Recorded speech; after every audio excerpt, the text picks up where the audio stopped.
दोनों क्लासेस मर्ज होती है ना?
जो भी ये तो अगले आगे क्या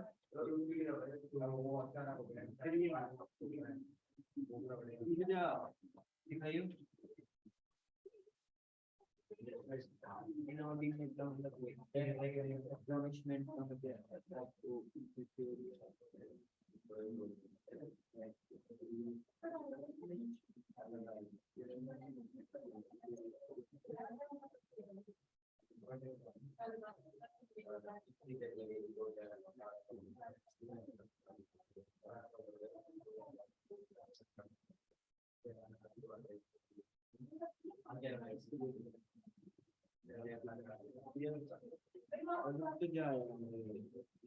ऐसे करके देखा है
बस मैग्नेटिज्म, ठीक है, मैग्नेटिज्म पढ़ेंगे आज।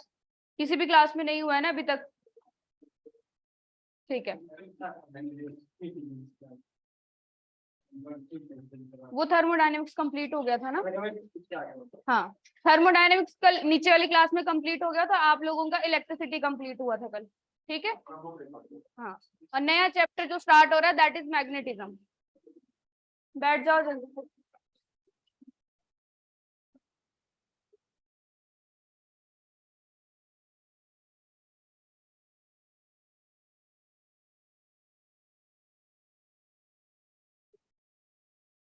Okay, what do you know about magnetism? बताओ।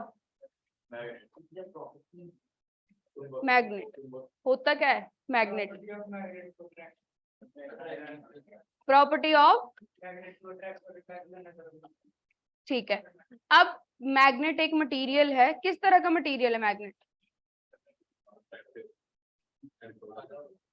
मैग्नेट जो स्पेसिफिक को सब्सटेंसेस को या फिर दूसरे मैग्नेट को अट्रैक्ट या रिपेल करेगा, ठीक है, और उसकी ये जो फोर्स ऑफ अट्रैक्शन और रिपल्शन है ये क्रिएट करती है मैग्नेटिज्म।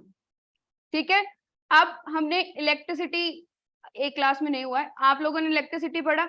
इलेक्ट्रिसिटी में आपने ये पढ़ा कि करंट क्या करता है, हीटिंग प्रोड्यूस करता है। ठीक है, करंट की सारी चीजें पढ़ी। क्या करंट से मैग्नेटिज्म आ सकता है? देखो, जब हम चार्ज को रेस्ट में लेते हैं, ठीक है, तब हम कंसीडर करते हैं कि किसी भी चार्ज की क्या होगी, electric field.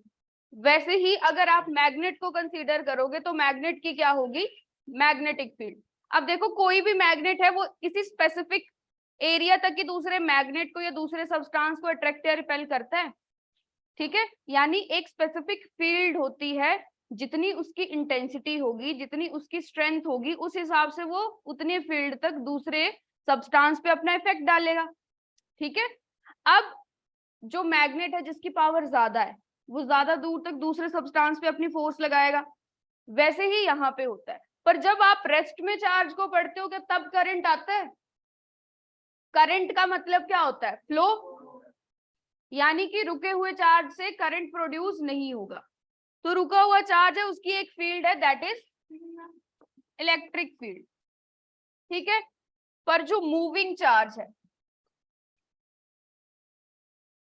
Moving charge has electric field plus magnetic field. याद रखना, मैंने आपको चार्ज की डेफिनेशन बताई थी। ठीक है, क्या चार्ज की डेफिनेशन क्या बताई थी? 0 2 It is a basic property of matter which produce and experience magnetic and electric field। वहां पे मैंने सिर्फ इलेक्ट्रिक फील्ड नहीं मैग्नेटिक फील्ड भी बोला था। यानी इतनी सी चीज समझ आ रही है कि चार्ज मूव करेगा तो करंट प्रोड्यूस होगा, और जब करंट प्रोड्यूस होगा तब मैग्नेटिज्म आएगा। होता क्या है, देखो, जो ऑरेस्टेड एक साइंटिस्ट था, उसने एक्सपेरिमेंट किया था। उसने क्या किया, एक सर्किट लिया, यानी कि एक कॉइल ली। ठीक है, उसने कॉइल से करंट फ्लो करवाया, यहां से जाएगा पॉजिटिव टू नेगेटिव, और उसके पास लेके आया मैग्नेटिक नीडल।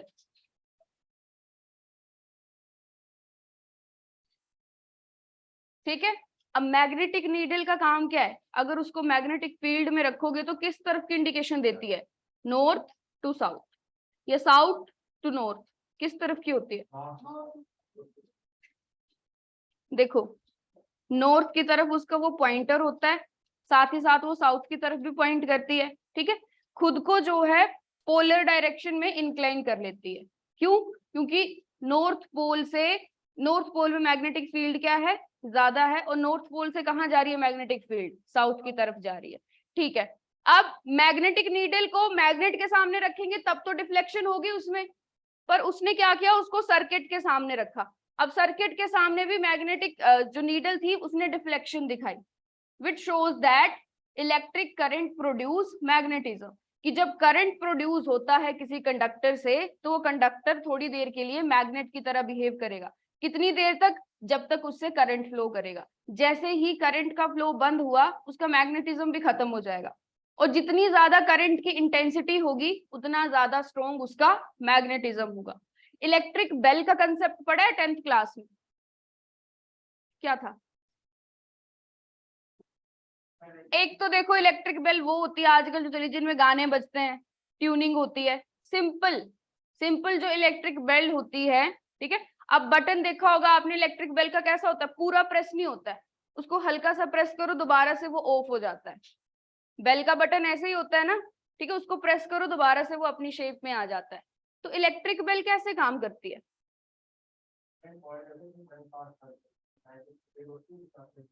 हैमर को अट्रैक्ट करती है। होता क्या है, अब वहां पे इस तरह से, जैसे ये बेल है, ठीक है, इस पे ये हैमर, यहाँ पे छोटा सा हैमर लगा होता है, ये यहाँ पे हिट करेगा तब ये रिंग करेगी।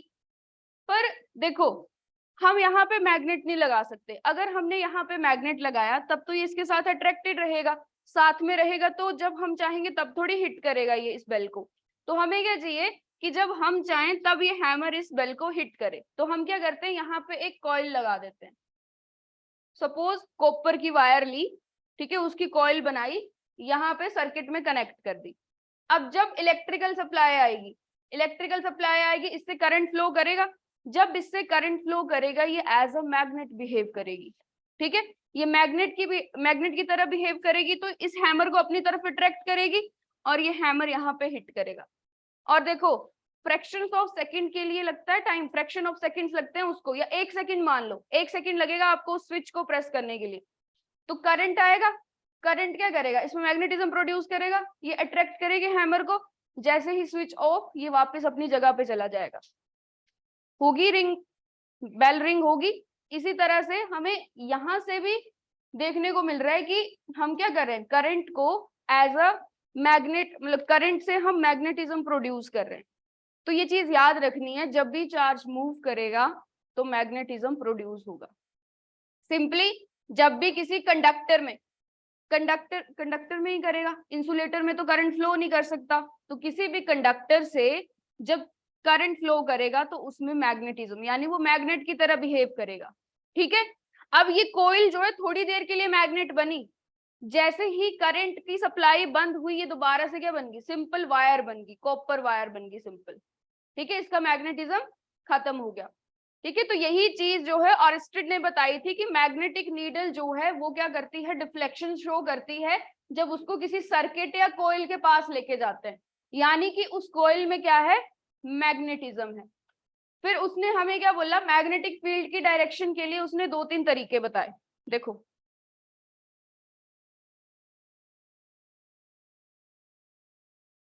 जैसे कि इस तरह से आपके पास एक कॉइल है,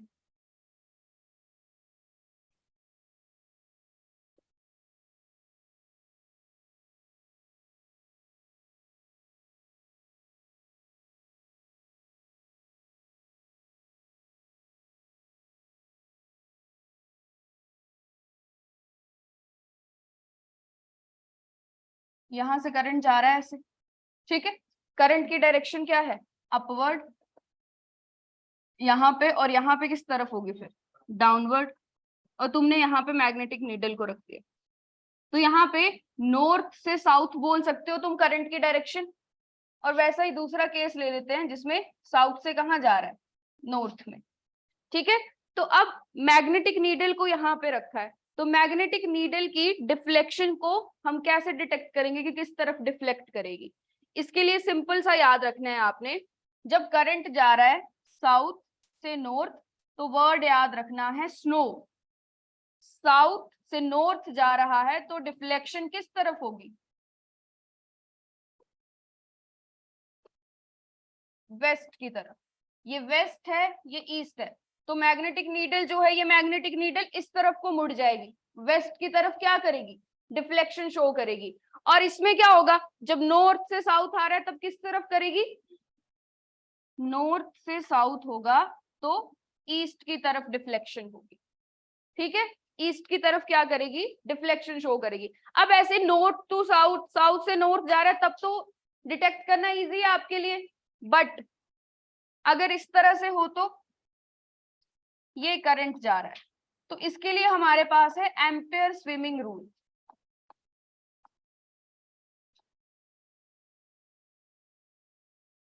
एम्पेयर स्विमिंग रूल सिंपल सा है। एम्पेयर स्विमिंग रूल में आपको ये बताया कि सपोज करो जिस तरफ करंट जा रहा है उस तरफ कोई पर्सन स्विम कर रहा है, इस तरफ करंट जा रहा है तो इस तरफ कोई पर्सन स्विमिंग कर रहा है, तो उसका जो लेफ्ट हैंड होगा, अगर इस तरफ पर्सन स्विम कर रहा है तो ये उसका जो लेफ्ट हैंड है ये क्या बताएगा, मैग्नेटिक नीडल की डिफ्लेक्शन बताएगा।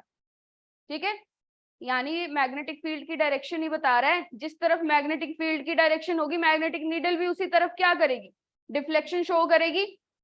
अब ये इस तरफ तैर रहा है तो ये लेफ्ट हैंड है, लेफ्ट हैंड की तरफ डिफ्लेक्शन हो रही है।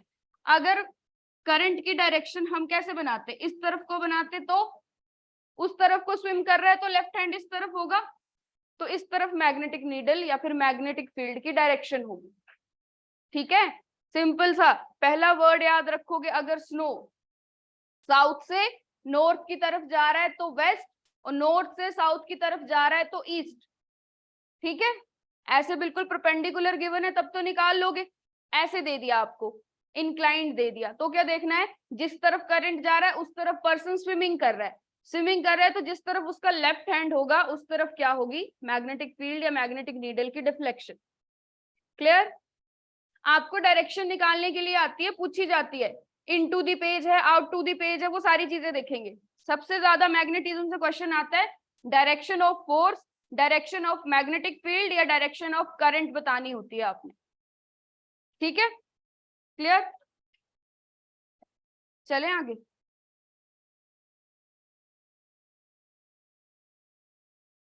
अब देखो, अगर इनटू द पेज और आउट टू द पेज कैसे बताते हैं, एक स्ट्रेट कंडक्टर है, ठीक है, स्ट्रेट वायर है, अब उसमें क्या हो रहा है, करंट फ्लो हो रहा है, जैसे कि इसमें ऑपोजिट डायरेक्शन में लेते हैं, इस तरह से, इसमें करंट की डायरेक्शन अपवर्ड है, इसमें करंट की डायरेक्शन डाउनवर्ड है, तो इसके लिए यूज करना है right hand rule, right hand thumb rule, कि थंब की डायरेक्शन को किस तरफ लेके जाना है, करंट की डायरेक्शन में।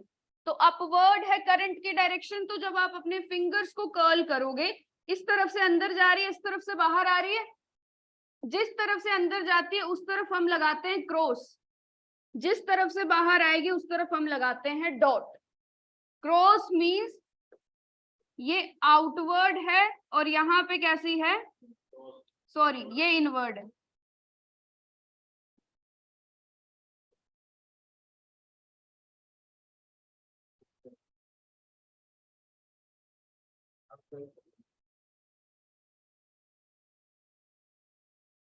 ये इनवर्ड है and this one is outward.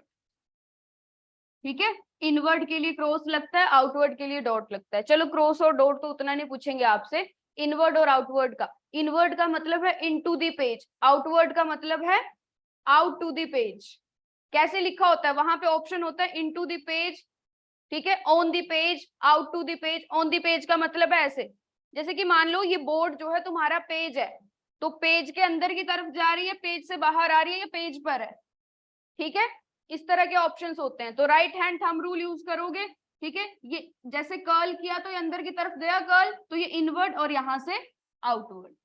अब इसमें इसमें राइट हैंड ही कंसीडर करना है, ये नहीं दूसरे के लिए लेफ्ट हैंड ले आए, राइट हैंड ही लेके आना है। इस तरह से थंब की डायरेक्शन है तो क्या हो रहा है, जब फिंगर्स को कर्ल करोगे यहां से इनवर्ड और यहां से आउटवर्ड, ये इनवर्ड हो गया और ये आउटवर्ड।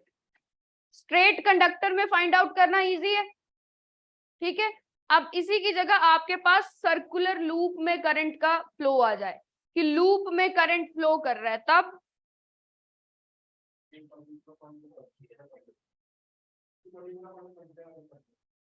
देखो ऐसे है, इस तरह से एंटी क्लॉकवाइज, या तो पहले एंटी क्लॉकवाइज और दूसरा आ गया क्लॉकवाइज।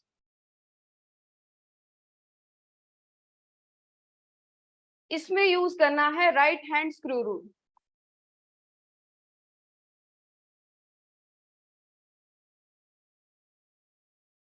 स्क्रू ओपन किया है, किस तरफ को ओपन होता है, किस तरफ को क्लोज होता है, अगर मैं ऐसे घुमाऊंगी तो ओपन होगा, ठीक है, और यहाँ पे क्या होगा, क्लोज होगा।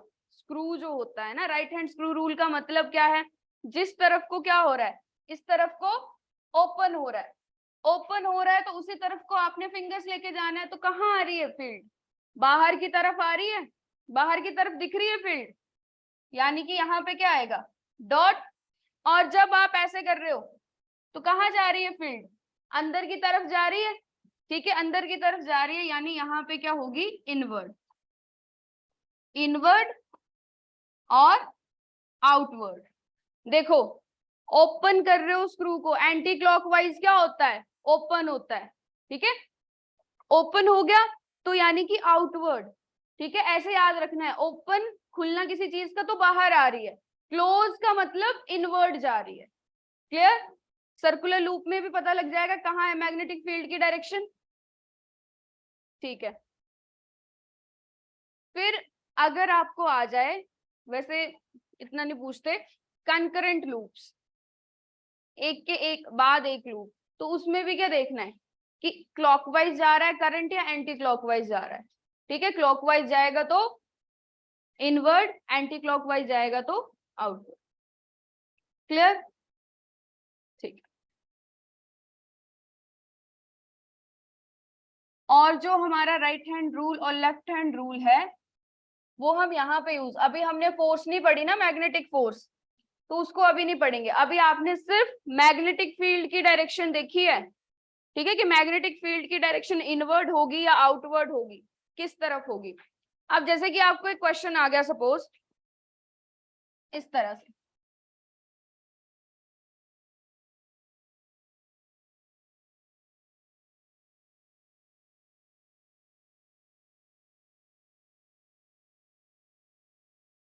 ऐसे देके आपसे मैग्नेटिक फील्ड की डायरेक्शन पूछी जाए तो कैसे निकालोगे, करंट कहां से कहां फ्लो करेगा, पॉजिटिव टू नेगेटिव।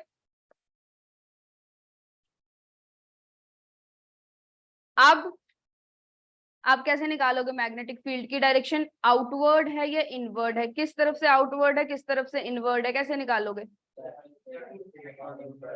सिंपल है, इस तरह से नीचे की तरफ करोगे अपने थंब को, तो फिंगर को कैसे कर्ल करोगे, इस तरह से, ठीक है, तो यहाँ पे क्या है और इस तरफ क्या है, आउटवर्ड, समझ गए। अब इसमें अभी तक आपने मैग्नेटिक फोर्स नहीं पढ़ी, अब चार्ज है, आपने कहा कि चार्ज मूव करेगा, मूव करेगा तो इलेक्ट्रिक और मैग्नेटिक फील्ड दोनों जनरेट करता है, इलेक्ट्रिक फील्ड यानी कि उस पे इलेक्ट्रिक फोर्स लगती है, मैग्नेटिक फील्ड यानी उस पे मैग्नेटिक फोर्स लगती है, तो एक चार्ज पे कितनी मैग्नेटिक फोर्स लगती है, देखो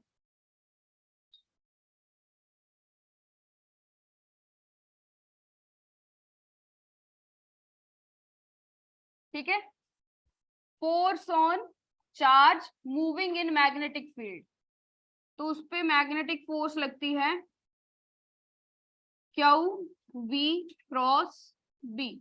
अब देखो जो चार्ज मूव कर रहा है, ठीक है, उसका मैग्नीट्यूड v, जिस वेलोसिटी से वो मूव कर रहा है, ठीक है, और b क्या आ गई, मैग्नेटिक फील्ड, b क्या है, जैसे E से इलेक्ट्रिक फील्ड को डिनोट करते हैं, b से मैग्नेटिक फील्ड को डिनोट करेंगे। अब मैग्नेटिक फील्ड की यूनिट्स लिख लो, इसकी यूनिट होती है टेस्ला, ठीक है, मैग्नेटिक फील्ड की यूनिट है टेस्ला, एसआई यूनिट है, सीजीएस यूनिट है इसकी गॉस, सीजीएस यूनिट है गॉस, और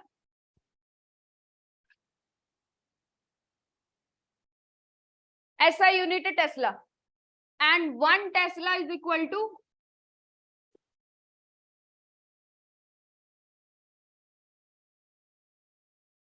SIP +2 के कितने स्टूडेंट्स हैं यहाँ पे, Himani 1 tesla is equal to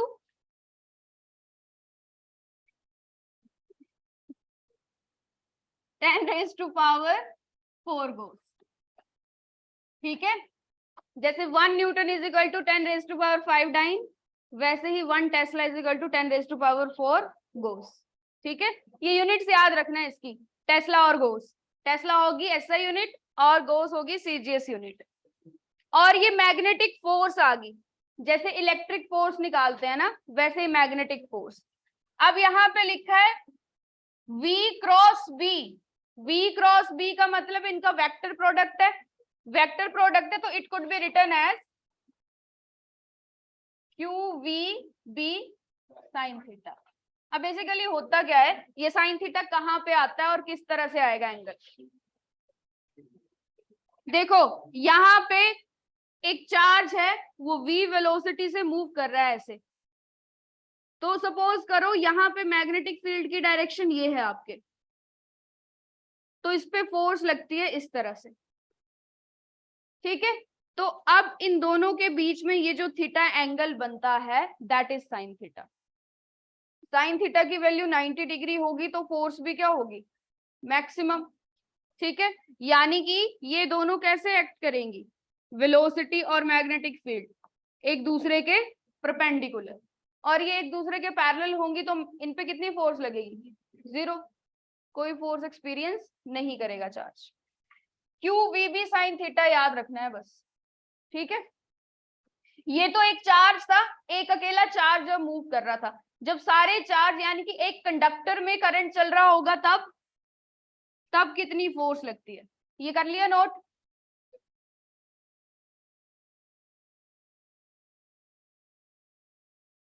अब ऐसे कि एक वायर मान लो, यहाँ पे एक वायर है, उसमें आई करंट फ्लो कर रहा है, तो इस पे कितनी फोर्स लगेगी, मैग्नेटिक फोर्स कितनी लगेगी इस पे। एक वर्ड याद रख लेना है, बिल, ठीक है। बिल एक वर्ड याद रख सकते हो। अब देखो इसमें क्या होगा,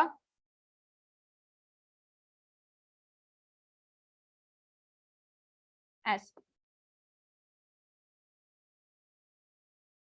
आई कितना करंट फ्लो कर रहा है, एल कितनी लेंथ है इस कंडक्टर की, बी कितनी मैग्नेटिक फील्ड प्रोड्यूस करेगा, या फिर मैग्नेटिक फील्ड की डायरेक्शन जो होगी या मैग्नेटिक फील्ड का जो मैग्नीट्यूड होगा, ठीक है। तो इसको ऐसे भी याद रख सकते हो, वैसे तो लिखने का तरीका ही होता है आई बी एल, पर तुम ऐसे भी याद रख सकते हो B I L sine theta. Sine theta तो लगना ही है, बिल याद रख लो, बिल, ठीक है।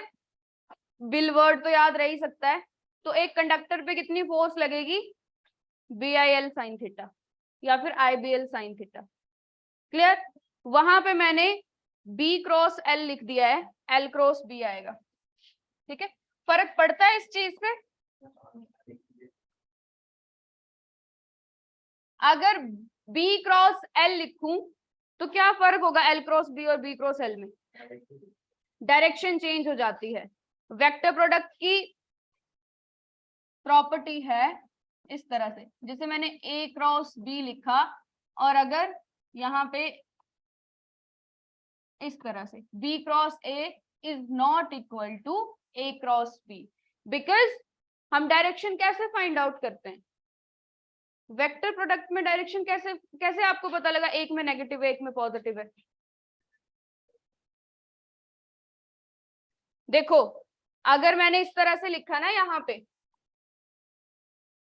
एल क्रॉस बी, सपोज ये एल है ये बी है, इसका मतलब मैं क्या करूंगी, राइट हैंड रूल यूज करूंगी, और इस तरह से कहां से कहां जा रहा है, एल से बी जा रहा है, तो ऊपर की तरफ है, अपवर्ड यानी कि पॉजिटिव एक्सिस में है तो पॉजिटिव डायरेक्शन हम लेते हैं। बट अगर मैं उल्टा कर दूं इसका, कहां से कहां, जैसे कि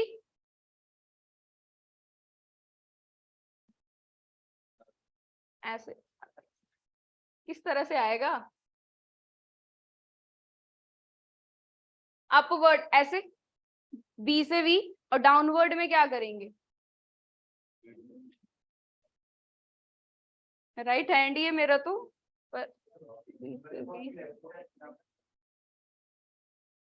ठीक है। इस तरफ से ले रहे थे, इस तरफ से ले रहे थे, जैसे मान लो यहां से यहां की तरफ ले रही हूं मैं, इस तरफ, तो ऊपर की तरफ आ रहा है, फिर डाउनवर्ड में इसके ऑपोजिट लूंगी, ठीक है, इस तरफ लूंगी, तो किस तरफ आ रही है थंब की डायरेक्शन, डाउनवर्ड। तो अगर एल क्रॉस बी पॉजिटिव है तो बी क्रॉस एल क्या आ जाएगा, नेगेटिव।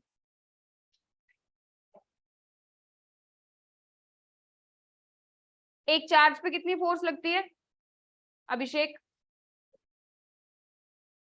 पहले तो फोन दे अपना।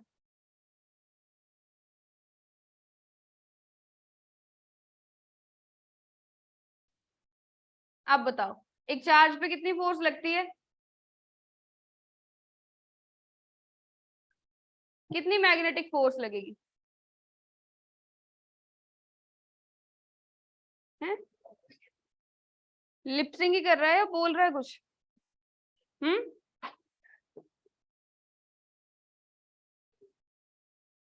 हाँ जी निश्चल, कितनी लगेगी? ठीक है, स्नैपचैट ही निकालेगी पेपर को, है ना। आगे आते हैं आपके मैग्नेटिक मटेरियल्स।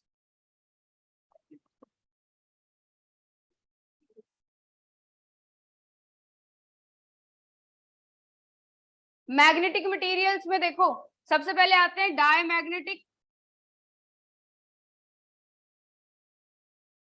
देन पैरामैग्नेटिक, फिर फेरोमैग्नेटिक।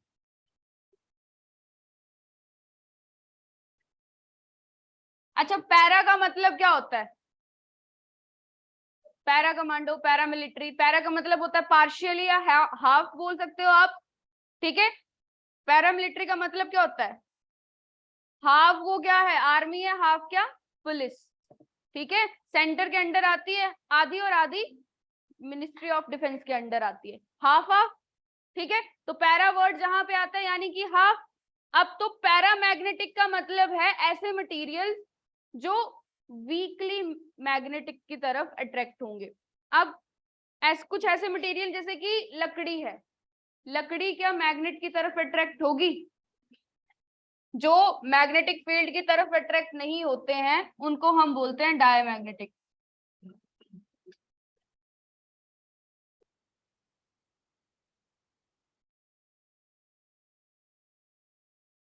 ठीक है, मैग्नेटिक फील्ड की तरफ अट्रैक्ट नहीं होंगे वो डायमैग्नेटिक, जो पार्शियली अट्रैक्ट होंगे।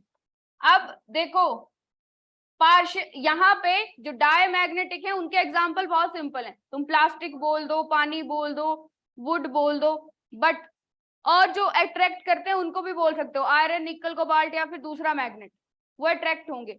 जो स्ट्रॉन्गली अट्रैक्ट होंगे उनको लिखते हैं हम फेरोमैग्नेटिक में, जैसे आयरन हो गया, निकल हो गया, कोबाल्ट या फिर दूसरा मैग्नेट।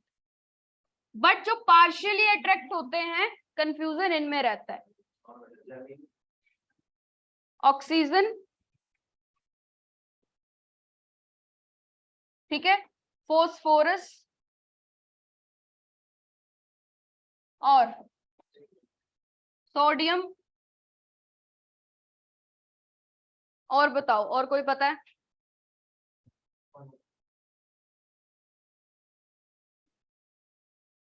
नाइट्रोजन नहीं, गैसेस में तो सिर्फ ऑक्सीजन होती है, ठीक है। ऑक्सीजन, फोस्फोरस, सोडियम, सल्फर को चेक कर लेना है या नहीं। और ये जो पार्शियली अट्रैक्टेड मटेरियल है ना, इनके नाम भी याद कर लेना, ठीक है। अगर ऑप्शन में आ गया ना तो नहीं, सारी नोबल गैसेस नहीं आती हैं, नोबल गैसेस तो इरेक्ट होती हैं वैसे भी। लिथियम और टंगस्टन, ठीक है। टंगस्टन अलोय है या मेटल है? Lithium, tungsten. एक ही ऑक्सीजन याद रख लेना, बिकॉज हमारे पर्सपेक्टिव से तो ऑक्सीजन जो है अट्रैक्ट होगी नहीं, ठीक है। तो ये डिफरेंट है, जो एक्सेप्शनल केस होता है ना उसको याद रखा करो हमेशा। ऑक्सीजन जो है पार्शियली अट्रैक्ट होगी मैग्नेट की तरफ, ठीक है। आप पार्शियली अट्रैक्ट, वीकली अट्रैक्ट बोल सकते हो आप। और फेरोमैग्नेटिक सब्सटेंसेस तो स्ट्रॉन्गली, आयरन, निकल, कोबाल्ट। अब लोहा तो सभी को पता है कि अट्रैक्ट होता है, निकल और कोबाल्ट भी होते हैं, ठीक है। और दूसरा मैग्नेट तो अट्रैक्ट हो गई। क्लियर? इतना क्लियर हो गया? बोलो चले आगे। अब देखो मैग्नेट क्या होता है, एक ऐसा मटेरियल जो दूसरे मैग्नेट को या आयरन, निकल, कोबाल्ट जैसे मटेरियल्स को अट्रैक्ट या रिपेल कर रहा है, उस सब्सटेंस को आप मैग्नेट बोलोगे। मैग्नेट जो है देखो या तो नेचुरल होगा या फिर आर्टिफिशियल होगा। जो नेचुरल मैग्नेट है उसको हम यूज नहीं करते, जैसे कि वो देखा बचपन में मैग्नेट है, रेत से मैग्नेट किया है वो, जैसे मैग्नेट होता था, नहीं किया, बड़ा बोरिंग बचपन था। ठीक है, मैग्नेट लिया, ठीक है, अगर जैसे रेत होती है ना, रेत के ढेर में अगर आप उसको फेरोगे तो उसके साथ कुछ पार्टिकल्स चिपक जाते हैं, है ना, तो जैसे उसकी शेप बन जाती है ना। फिर अब जैसे कि तुम्हें डायरेक्ट अर्थ के क्रस्ट से कोई चीज मिल रही है तो उसकी परफेक्ट शेप नहीं होगी, ठीक है, यानी उसमें हमें मॉडिफिकेशन करनी पड़ती है। तो जो नेचुरल मैग्नेट हमें ऑब्टेन होता है अर्थ से, वो छोटे छोटे पार्टिकल्स की फॉर्म में ऑब्टेन होता है, फिर वो ब्रिटल होता है ना, उसकी परफेक्ट शेप होती है, तो फिर उसको मॉडिफाई करके, ठीक है, हम क्या बनाते हैं, आर्टिफिशियल मैग्नेट, जिनको हम डेली लाइफ में यूज करते हैं, जैसे कि बार मैग्नेट, होश शू मैग्नेट, ठीक है, इस तरह से जो होता है, जो ये होता है ना, म्यूल होगी या घोड़ा हो गया, इनके पाँव के नीचे लगाते नहीं एक शू सा लोहे का, क्योंकि इनको ज्यादा चलना होता है ना, चलना इनका काम है, तो डिफिकल्टी ना हो, ठीक है, इसलिए। फिर उसके बाद और कौन सा मैग्नेट होगा, इलेक्ट्रोमैग्नेट। इलेक्ट्रोमैग्नेट देखो, ये तो सिर्फ मैग्नेट के मटेरियल से बने हैं, इलेक्ट्रोमैग्नेट जो है एक्चुअल में मैग्नेट नहीं है, ठीक है, इसमें इलेक्ट्रिसिटी की वजह से मैग्नेटिज्म प्रोड्यूस हो रहा है। जैसे कि वो कॉइल बताई थी मैंने, कॉपर कॉइल, उसमें तुमने करंट फ्लो किया तो वो मैग्नेट बन गई, तो that is called electromagnet. Electricity की वजह से जो मैग्नेट बन रहा है दैट इज इलेक्ट्रोमैग्नेट। क्लियर? अब तुम एक वायर ले लो ना कॉपर की, और उसको बैटरी से कनेक्ट कर दो, और उससे जब करंट फ्लो करेगा वो भी मैग्नेट की तरह बिहेव करेगी, उसको बोलोगे तुम इलेक्ट्रोमैग्नेट, ठीक है। अब ये जो बार मैग्नेट है, इसमें क्या होते हैं, दो पोल्स होते हैं, तो इसको डायपोल मैग्नेट भी बोला जाता है। डायपोल का मतलब दो पोल्स का होना, एक नॉर्थ एक साउथ, ठीक है, और होर्सशू में इस तरह से होता है, समझ गए। अब सिमिलर पोल एक दूसरे को रिपेल करेंगे, ऑपोजिट पोल एक दूसरे को अट्रैक्ट करेंगे, ये वाली प्रॉपर्टी तो पता है, ठीक है। अब जो फोर्स एक मैग्नेट दूसरे मैग्नेट पे लगा रहा है, दूसरे मटेरियल्स पे लगा रहा है, that is magnetic force. Clear? अब देखो यहाँ पे ये जो आपका बार मैग्नेट है, अगर इसमें हम मैग्नेटिक फील्ड लाइंस को देखें, जैसे कि हमें पता था पॉजिटिव चार्ज से बाहर जाती है मैग्नेटिक फील्ड लाइंस, यहाँ पे नॉर्थ पोल जो है काइंड ऑफ पॉजिटिव चार्ज की तरह बिहेव करेगा। नॉर्थ पोल से मैग्नेटिक फील्ड लाइंस जो हैं ऐसे जाएंगी, इमर्ज होंगी, इमर्ज आउट का मतलब है यहां से बाहर निकलेंगी, किस तरफ जाएंगी, साउथ पोल की तरफ, ठीक है। अब यहां से ये इमर्ज आउट हो रही हैं, बाहर निकल रही हैं, तो यहाँ पे इनकी डेंसिटी ज्यादा है, ठीक है, डेंसिटी ज्यादा होने का मतलब है वहां पे मैग्नेटिज्म भी क्या होगा, ज्यादा, पोल्स पे मैग्नेटिक फील्ड की स्ट्रेंथ ज्यादा होती है as compare to equatorial plane जो है ना, उससे ज्यादा पोल्स पे क्या होती है, मैग्नेटिक फील्ड ज्यादा होती है। अब यहाँ पे फिर साउथ में जाके मिलेंगी, बाकी प्रॉपर्टीज इनकी सेम है, ये स्ट्रेट भी चल सकती हैं और कर्व भी हो सकती हैं, बट ये कभी भी आपस में इंटरसेक्ट नहीं करेंगी। विकी क्यों नहीं करती हैं आपस में intersect?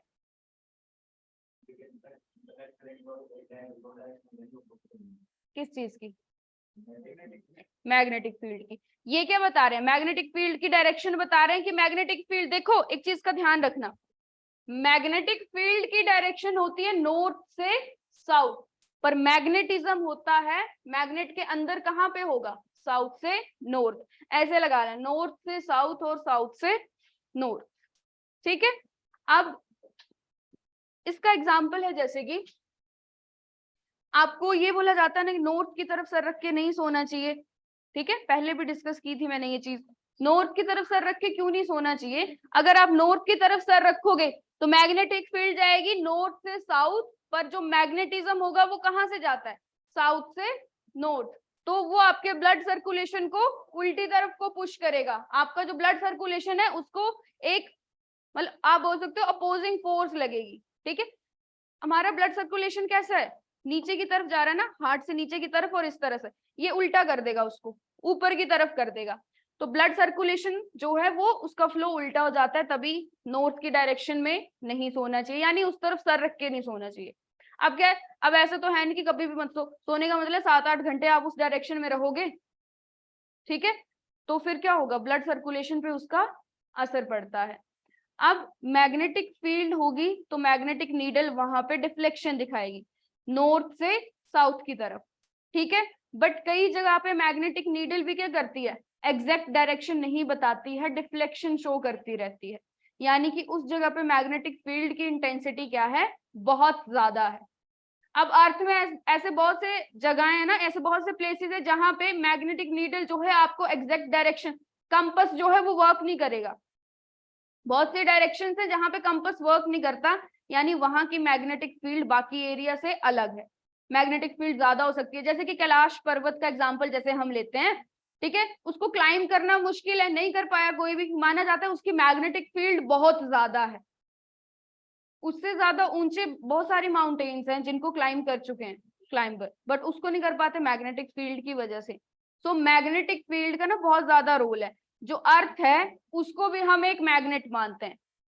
There is no solid proof behind this कि अर्थ को मैग्नेट क्यों माना जा रहा है। तो फिर हमने एजम्पशन लगा ली कि अर्थ पे इतना ज्यादा, अर्थ क्रस्ट में इतना ज्यादा मैग्नेट है, तो अर्थ भी तो फिर मैग्नेट की तरह बिहेव करेगी। जैसे कि एक आप मान लो बॉक्स है, उसमें आपने बहुत सारा मैग्नेट इकट्ठा करके रखा है, तो उस बॉक्स को भी हम फिर मैग्नेट की तरह मान लेंगे क्योंकि उसके अंदर बहुत सारा मैग्नेट है। एक तो ये रीजन हो गया। दूसरा, अर्थ क्रस्ट पे क्या है, बहुत सारे मेटल्स प्रेजेंट हैं, ठीक है, उनकी वजह से क्या है, अब चार्ज भी प्रेजेंट है कि मैग्नेटिज्म शो करती है अर्थ, ठीक है। पर अर्थ की जो मैग्नेटिक फील्ड है उसका बहुत ज्यादा रोल है हमारी डेली लाइफ में। देखो, अब ज्योग्राफी पढ़ी है, ज्योग्राफी में ये पढ़ा था एक नॉर्थ पोल होगा, एक साउथ पोल होगा, और जियोग्राफिकल मेरिडियन एक हम कंसीडर करते हैं, मेरिडियन का मतलब बीच से पास कर रही है बिल्कुल लाइन, ठीक है, ये जियोग्राफिकल मेरिडियन हो गया। मुझे एक चीज बताओ, अगर अर्थ मैग्नेट है तो इसके भी दो पोल्स होंगे फिर, एक नॉर्थ एक साउथ, पर जरूरी थोड़ी है ज्योग्राफिकल मेरिडियन के साथ ही होंगे। जहां पे ये वाला मेरिडियन जो है पोल इक्वेटर हमने लिया, जरूरी थोड़ी वहां पे होगा, ठीक है। तो मैग्नेटिक मेरिडियन हो भी सकता है कि वहीं पे है, नहीं भी हो सकता, तो उससे थोड़ा इंक्लाइन हम ले लेते हैं कि ये क्या है, मैग्नेटिक मेरिडियन। जैसे कि इसमें था ना, ये मैग्नेटिक मेरिडियन था इसका, वैसे ही ये अर्थ का मैग्नेटिक मेरिडियन ले लिया। अब यहां से क्या निकलेंगी मैग्नेटिक फील्ड लाइंस, और कहाँ जाएंगी, साउथ की तरफ। नॉर्थ से साउथ की तरफ मैग्नेटिक फील्ड लाइंस जाती हैं, सिंपल सी चीज। अब ये मैग्नेटिक फील्ड हमें प्रोटेक्ट करती है बहुत सारी चीजों से, जैसे कि आपका जो सन है, सन से सनस्ट्रोम आता है, ठीक है, सनस्ट्रोम से प्रोटेक्ट करेगी। बट जब ये यहाँ से इमर्ज हो रही है ना, जैसे मैंने तो थोड़ा इनको इकट्ठा कर दिया, ये आपस में मिलती नहीं है, यहाँ से जब बनाया ना आपस में टच नहीं होती हैं ये, ठीक है, तो इनके बीच में थोड़ा सा गैप बच जाता है, ठीक है। और यहीं से सोलर विंड आपके एटमॉस्फेयर में एंटर करती हैं और अरोराज की फॉर्मेशन होती है, ठीक है, पता है सबको, ठीक है। जो आपका ये नॉर्वे वाला साइड है, ग्रीनलैंड वाला साइड है, डेनमार्क वाला साइड है, वहां पे अरोराज यानी कि स्काई पे डिफरेंट डिफरेंट लेयर्स कलर्स की दिखती हैं, that is due to this magnetic field की वजह से। मैग्नेटिक फील्ड क्या करती है, पहले तो जैसे सनस्ट्रोम आ रहा है, मैग्नेटिक फील्ड हमें उससे बचा रही है, बट कुछ एक स्पेस से सोलर विंड वहां पे एंटर कर जाएंगी, ठीक है, उसकी वजह से अरोराज की फॉर्मेशन होती है। क्लियर?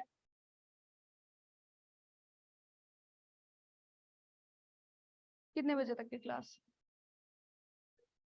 अब मेरी बात सुन लो, मैग्नेटिज्म करेंगे, फिर मॉडर्न फिजिक्स करेंगे, न्यूक्लियर फिजिक्स, ये सारा कंबाइन करेंगे क्योंकि आप में से किसी ने भी नहीं किया है ये, ठीक है। फिर उसके बाद आप लोगों का बचता है, नीचे वाले स्टूडेंट्स का, ऑप्टिक्स और इलेक्ट्रिसिटी, दो टॉपिक बचते हैं, और आपका बचता है हीट एंड टेम्परेचर, ठीक है। अब एनडीए 2 में तो सबने लगाई है ऑप्टिक्स की क्लासेस, जितने अभी क्लास में बैठे हैं, किसी का स्किप हुआ होगा तो उस क्लास में आ जाना, फिर दोबारा से नहीं पढ़ाया जाएगा कुछ। जिसका इलेक्ट्रिसिटी ऑप्टिक्स एनडीए 2 में मिस हुआ हो, एनडीए 01 के साथ क्लास लगा लेना, ठीक है। और बाकी एनडीए 01 में जिसका हीट एंड टेम्परेचर या थर्मोडायनेमिक्स मिस हुआ हो, इस क्लास के साथ क्लास लगा लेना, ठीक है। कुछ भी दोबारा रिपीट नहीं होगा, क्योंकि आप में से ऐसा कोई भी नहीं है जो नया आया है, सिलेबस नहीं पढ़ा है, सबने पढ़ा है। क्लियर? आज के लिए इतना ही करते हैं।